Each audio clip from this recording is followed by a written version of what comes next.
Once upon a time, in the bustling city of Lagos, there was a family that seemed to have everything. Chibike and Ugorji were not just rich, they were admired and respected by all. They had worked hard to build a comfortable life filled with love, security, and success. Their mansion stood tall, a grand home that reflected their wealth, filled with laughter, warmth, and the promise of a bright future. They had one son, Chidi, a boy they had adopted. Though Chibike loved him as his own, the extended family never truly regarded him as blood.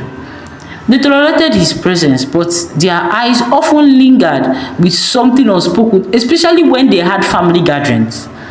Something that made Ugorji uneasy. But Chibike advised her not to never let it bother her. As far as they were concerned, Chidi was his blood, and he was theirs. Chibike was not just a businessman, he was a king in his own right, a man whose name commanded both fear and admiration. His wealth did not come from mere luck. He was brilliant, strategic, and above all, generous. But power attracts vultures, and unknown to Ugorji, there were those who had been waiting for his downfall. One fateful night, it finally happened. The morning was just like any other. Ugorji had woken up stretching lazily, reaching for the warmth of her husband. But instead, she was met with a terrifying coldness. "Obim," she murmured, nudging him gently. No response. A strange paralyzing fear gripped her heart. She sat up, shaking him harder, her pulse roaring in her ears. "Chibike, wake up!" Her voice cracked, the urgency rising. But he lay still, too still. Her hands trembled as she reached for his face. Cold. She pressed her fingers against his neck, his wrists, his chest, searching, begging for a pulse, yet nothing. Ugorji screamed, "No! Somebody call Dr. Nnamdi!" Servants rushed in. The doctor was called, but by the time he came, he only but confirmed their fears. Chibike was gone. Ugorji clutched at his lifeless body, shaking, pleading, wailing in a voice that no longer sounded like hers. "You can't leave me like this, Chibike. You promised me forever." But there was no response, no heartbeat, just silence. The funeral was grand, befitting of a man of his stature. Dignitaries came, politicians whispered, relatives mourned. But while the world saw a grieving widow, the vultures saw an opportunity. Ugorji barely had time to process her loss before they swooped in. Chibike's brothers, uncles, and distant relatives, all men with greedy eyes and cruel hearts, arrived at her doorstep, not to console, but to take. "The house and businesses belong to us," his elder brother declared. "Everything belongs to the family." Ugorji, still in mourning clothes, could only stare. "What are you saying? What do you think, woman?" Another spat. "You killed our brother, and you think we'll sit back and allow you take all his wealth for yourself, eh? How do you expect full-grown men like us to believe that my brother Chibike, who was hale and hearty, will just sleep and die? You are lucky, oh.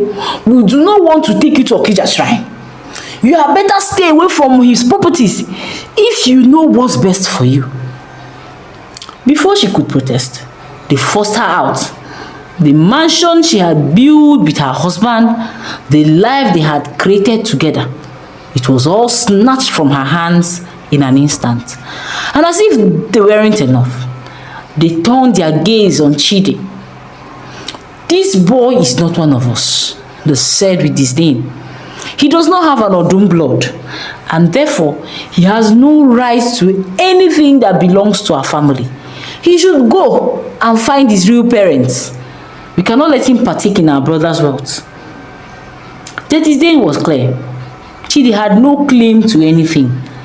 And so, with nothing but the clothes on their backs, Ugorji and Chidi left the only home they had ever known. The grand mansion that was echoed with laughter and warmth was now a distant memory. The small cramped one-room apartment she moved into felt nothing like home.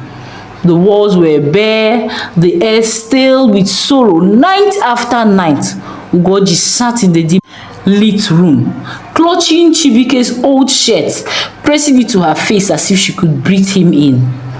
Chibike, why? She whispered through her sobs. How could you leave us like this? They have taken everything you have, everything. Days turned into weeks and reality began to set in. Life in the city was no longer kind.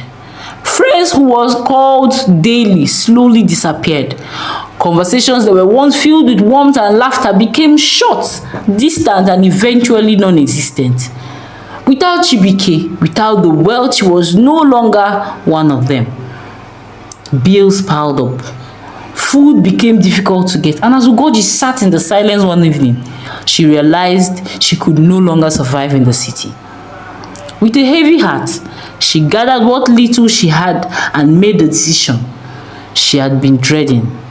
She and Chidi will return to the village. 6 months after Chibike's death, with no money, no security, and no other choice left for Ugorji, Ugorji and Chidi left for the village, hoping for a fresh start in a world they knew absolutely nothing about.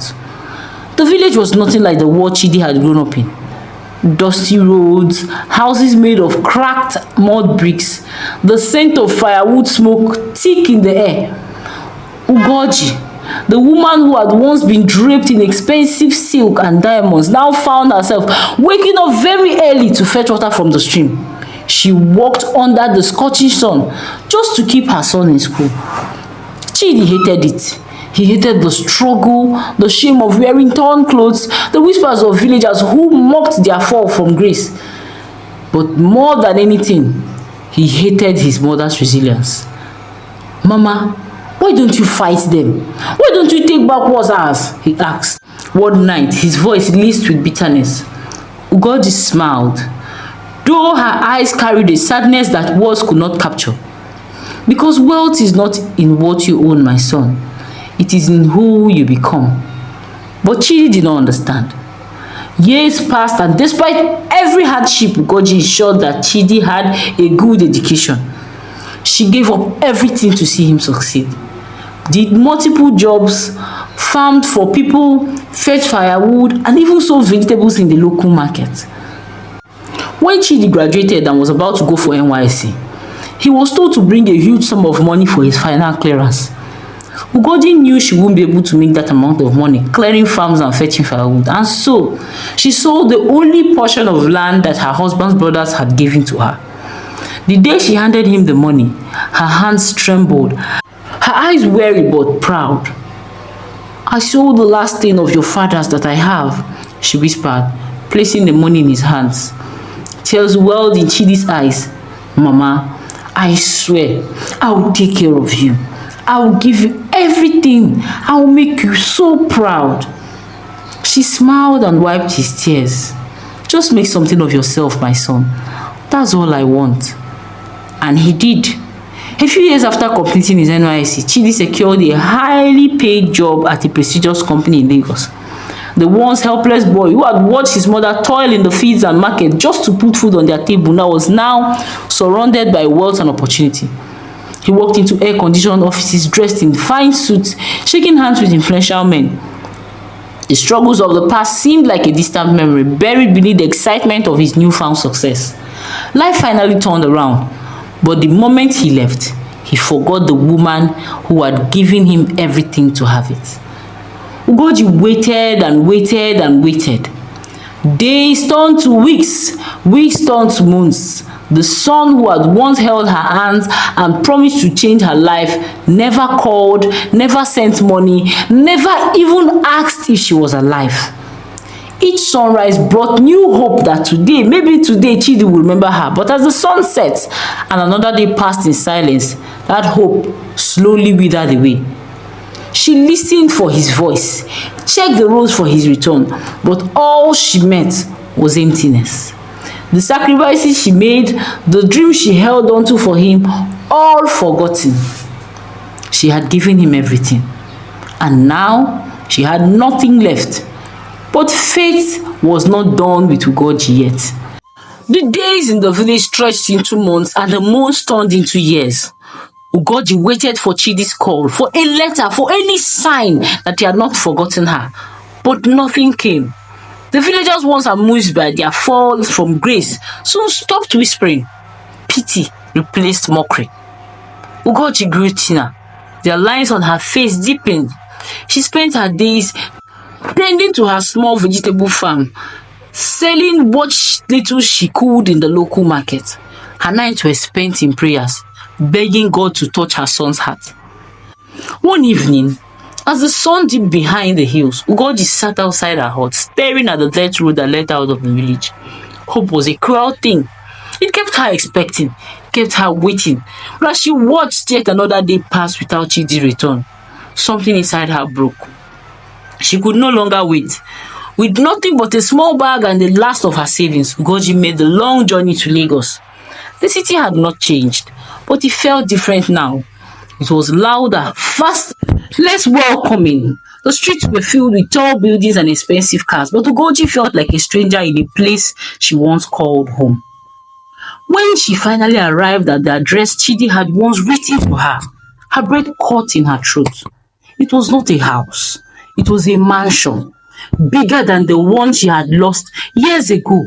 A high gate surrounded it, and through the iron bars, she could see luxury cars parked in the driveway. Her son had made it, just as he had promised. Tears filled her eyes as she knocked at the gate, excitement and relief washing over her. A security man answered, eyeing her with suspicion. Yes, madam. What do you want? I am looking for Chidi Odum. He is my son. The guard hesitated, glancing at her worn clothes, her simple bag. Madam, wait here. Minutes later, the gates opened and there stood Chidi. Ugorji almost did not recognize him. He was dressed in a crisp white shirt and expensive shoes, his wrist adorned with a gold watch. He looked different, a good different, richer, bigger, but colder. Chidi! She gasped, reaching out to touch his face. My son! But he did not move. He looked at her the way one would look at a stranger. What are you doing here? He asked, his voice void of warmth. Ugorji's hand trembled. Chidi, I waited and waited and waited for you to send for me, but you never did. No call, no text. I had no choice but to come. Chidi sighed, rubbing his forehead as if his presence alone was a burden. He looked over to his shoulder, as though worried someone else might see her. Mama, you should have called. You don't just show up like this. I had no phone, Chidi. No money. I had nothing left. I had to borrow money to enter the transport that brought me to this place. Her words should have pierced his heart. But instead, he only exhaled sharply, looking away. All right, you are coming now, he muttered. As days passed, Ugorji noticed that Chidi's distant behavior remained. At first, Ugorji thought things would get better. She convinced herself that her son's cold welcome was just shock. That with time, he would remember her love, her sacrifices, and all that they had shared together. But she was wrong. Chidi's resentment only grew. At first, he was distant. He barely spoke to her, leaving early for work and returning late. But then, it turned to irritation. She criticized her for everything, her posture, the way she chewed her food, even the way she breathed. You are too old-fashioned, he would snap. His voice filled with disdain. You have a poverty mentality. Embarrassing me every time. Can't you see that you don't belong here? Why won't you just go back to the village? Nothing she did was ever right. If she moved slowly, he would roll his eyes. If she spoke, he would sigh in frustration. You chew like a goat, he once said at dinner, pushing his plate in disgust. Chidi never ran out of ways to humiliate his mother. And with each cruel remark, Ugorji's heart sank deeper into despair. One night, at dinner, she set the table the way she had always done for him as a child. She had cooked his favorite meal, and she waited, smiling, hoping that Chidi would be so excited to eat it. Chidi walked in, took one look at the food and frowned. Mama, who did you make this for? Me or goats? I don't eat this anymore. Ugorji's heart fell. But you used to love it. Ha! That was before, he said, dropping his shoe jacket on the chair. I have different tastes now. She watched him walk away without touching the meal, her appetite disappearing with him. As days passed, things grew worse. At first, it was little things. He asked her to stay out of sight when friends visited. Then, he stopped her from preparing meals. You disgust me, I can't eat your food, he snapped one evening, pushing away a steaming plate of her carefully cooked meal. Soon, he refused to give her money for food. When she went to the kitchen in hunger, she found the fridge locked. The maid who once pitied her avoided her gaze. They were afraid of losing their jobs. Ugorji had no choice but to soak garri in water, while Chidi ordered extravagant meals, his untouched plates mocking her. Then he made her his maid. You want to stay here? You will have to work for it, he declared. He left piles of designer clothes for her to wash by hand. Though the house had a laundry service, she scrubbed the floor, polished his expensive shoes, cooked meals that were never eaten. Each time she tried to confront him to ask him why he was treating her this way, he looked at her with disgust. This is the hard work. You're used to it now, he said, smirking. Then one evening her body finally gave in. The sickness started with a mere headache. Then dizziness joined. Soon her legs felt weak, her hands trembled. She barely had the strength to get out of bed. But Chidi did nothing. She is just looking for pity, he scoffed when the maid pleaded with him. Just leave her, Joe, she'll be fine. But days passed and she grew weaker. Then one night, as she tried to carry a bucket of water, her body collapsed in the kitchen. The maid screamed. They begged Chidi to call a doctor. He did not even glance up from his phone. She's used to suffering, Joe, he said coldly. Leave her. She will survive. It wasn't just neglect. It was punishment.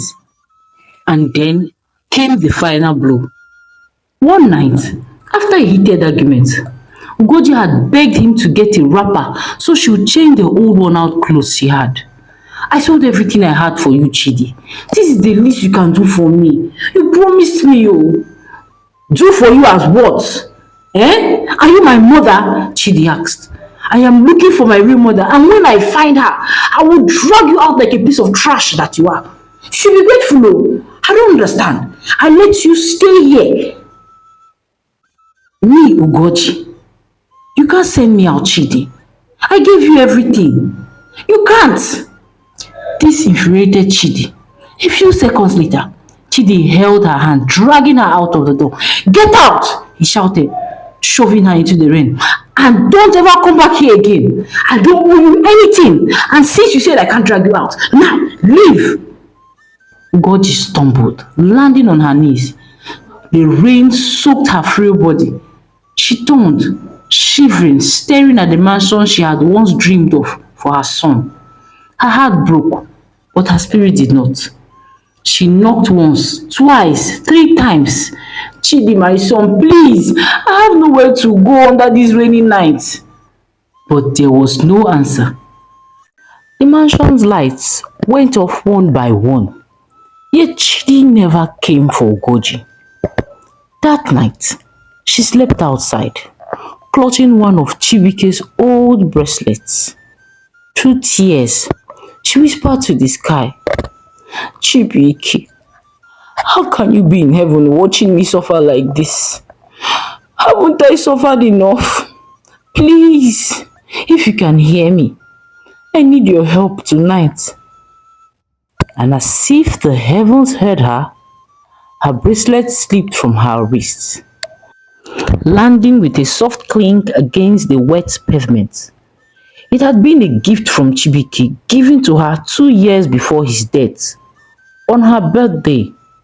She remembered the day he had fastened it around her wrist, whispering, "No matter what happens, never sell this. It holds more value than you know." She had never understood his words. There were times when hunger clawed at her insides, when she had stood before jewelers willing to part with it for a few naira notes. But the price they had offered was always insultingly low, almost as if it were worth nothing. Now, as it hit a jagged stone, the clasp broke open. A small, tightly folded piece of paper tumbled out from inside the hollow space within the bracelet. With trembling hands, she picked it up. Her pulse pounded as she carefully unfolded the paper. Her eyes widened as she took in the handwritten words. It wasn't just a note, it was a key, a message that could change everything. As she read, her mind raced in a million directions. Something was about to change.